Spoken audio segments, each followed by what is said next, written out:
Oi! Ching chong, ling long. Ting tong. Oh, ting tong, ching chong, ling long means I love you. Ching chong means I've been thinking about you. Ting tong, still don't know what that means. Hey sports fans, welcome to another exciting edition of Torah Talk. Gather boys and girls, mums and dads around the old computer as we discuss the Holy Word of God. And I'm Levi Ben Avraham, Luke Ford with Rabbi Rabs. Hello. So, the president tonight spoke about his decision to bomb Libya. So, do you have any thoughts on his talk? Yeah, I watched it live. Did you watch it live? No, I didn't. You couldn't be. What were we doing instead? Listen to Dennis Prager? No, I was watching a movie, The Long Good Friday, 1980 British film. So you had a 30-year-old British film versus the president of the States. I almost never watch president speeches. Really? Yeah, I'm not into politicians' speeches. Really? Even if he was George Bush, I wouldn't have watched it. Really? Yeah. So you didn't watch the George Bush speech, the famous speech, right after 9/11? I don't think so. Wow. Wow. Okay. Good for you, I guess. I don't know. I watched it. You know, and my bullshit meter was on before my bullshit detector meter was on high volume before I even watched this thing. I just had it set. And I want to tell you that I didn't hear as many lies as I expected to hear. Yeah. Okay? I give him credit for that. Yeah. But the truth of what he said I think is more frightening. Uh-huh. Here's what he basically said in a nutshell. That as of today, official U.S. policy in Libya is basically, we are not going to take a military means. I mean, he's like, everybody wants to get rid of Gaddafi, right? But we're not going to use our military to change a regime, because we're still in Iraq 10 years later with that same philosophy, right? So that's not going to work. So what we're going to do is we're going to use our military to stop him from bombing his own people, and then we're going to leave, and then we're going to diplomatically get him to just quit. And I'm thinking, is this guy in the same planet as everybody else? Is Obama in the same galaxy? Do you think that if dropping a bunch of 2,000-pound bombs on his troops is not going to get him out of power, stopping those bombs you think will get out of power? And how exactly are you going to use diplomatic relations to get rid of him? Right? What are you going to do? You're going to say, well, we're not going to do business with you? Are you kidding me? The whole... you're not going to buy his oil? Who do you think buys his oil? The people bombing him. So why would they cut off their own noses to spite their face? It makes no sense. He has the upper hand in all this. Gaddafi? Gaddafi has the upper hand. They can't threaten him with anything. He can threaten to cut off their oil supply. How's that? This guy has the upper hand, and they've taken the vow of, we will not remove you from power. What Obama basically is taking the position of is the way the U.S. is handling Fidel Castro. Yeah. Okay?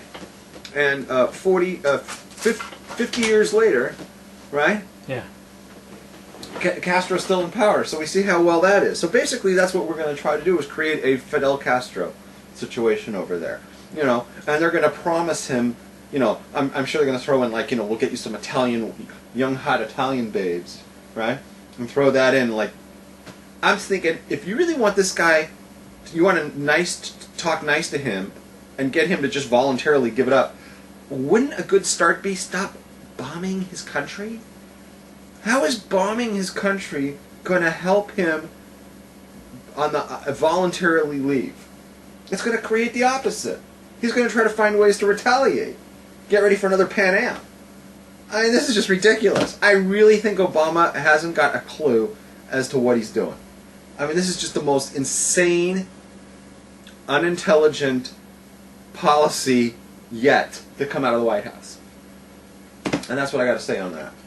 And the other thing is, if we're over there, why are we not, you know, we're helping the rebels, by the way, include Al-Qaeda. Right. You know, so there we are, we're just there for one thing, and that's to help Al-Qaeda take power away from Gaddafi. I mean, that is just fucking brilliant. Well done. So he went, we're doing our best to fight Al Qaeda all over the world. And I'm thinking, really? And at the same time, you're helping them here in Libya. Obama, wow, you've really, really thought this one out clearly. He actually said that tonight.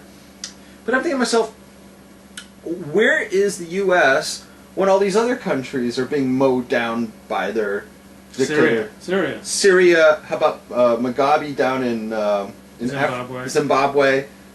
How do you rationalize that? If the U.S. is going to play the world cop and we're going to come in to save all the people who are mowed down, why are we only selectively doing it here? What is it about this one little country? And I let me give you. It's a 3-letter word and it begins with O.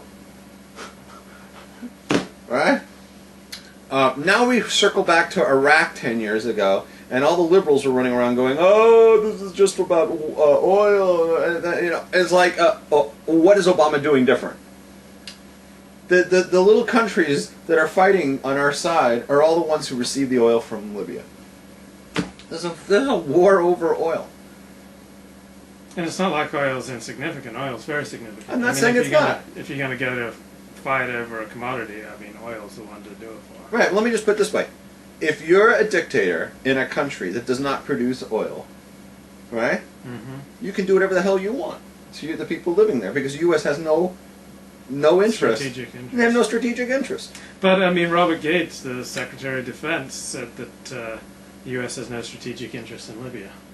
He didn't say no. He said no vital interest. He said, however, there are interests. Yeah. Right. No vital because we don't get our oil from Libya. That's the answer. It's Europe who gets their oil from them. It's Spain, France, Germany, and Italy. And I say, let those 4 countries do this on their own. Let France find out what it's like to go without the U.S. for once. Let them find out. I don't really think that the UK and the United States need to get involved in this thing at all. We need to get out of there. We need to get out of there yesterday. I'd just like to say a special word to D-Medic, who's entered the chat room. Oh, okay. D-Medic is being teased by a lot of other boys for not sodomizing girls. And D-Medic, I just want you to know that if you save this for marriage, that anal sex will be special for you and your bride in a way that secular people will never understand. So don't be afraid, D-Medic, to save anal sex for marriage. He's laughing his ass off. I think you're going to laugh your wife's ass off is what's going to happen.